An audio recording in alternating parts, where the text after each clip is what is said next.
As well know, mutual fund investment जो रहता है एक पैसिव वे ऑफ इन्वेस्टिंग है। मतलब हम हमारे पैसे जो है किसी म्यूचुअल फंड हाउस को अपने स्कीम के हिसाब से इन्वेस्ट करने के लिए देते हैं। और यहाँ पे जो प्रोफेशनल्स है वो अपने एक्सपीरियंस के बलबूते पे, अपने एक्सपीरियंस को यूज करते हुए यहाँ पे आपके पैसे को इन्वेस्ट करते हैं with the intention of growing it to the according to the schemes objective.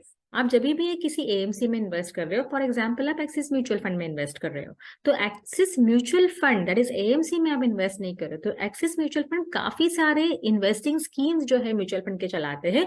वो पर्टिकुलर किसी एक स्कीम में आप इन्वेस्टमेंट का आपका डिसीजन जो है वो बना रहे हो, तो इसे बोलते हैं हम actually investing in a mutual fund scheme.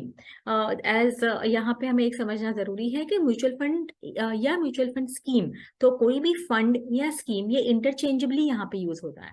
मतलब for example large cap fund और लार्ज कैप स्कीम।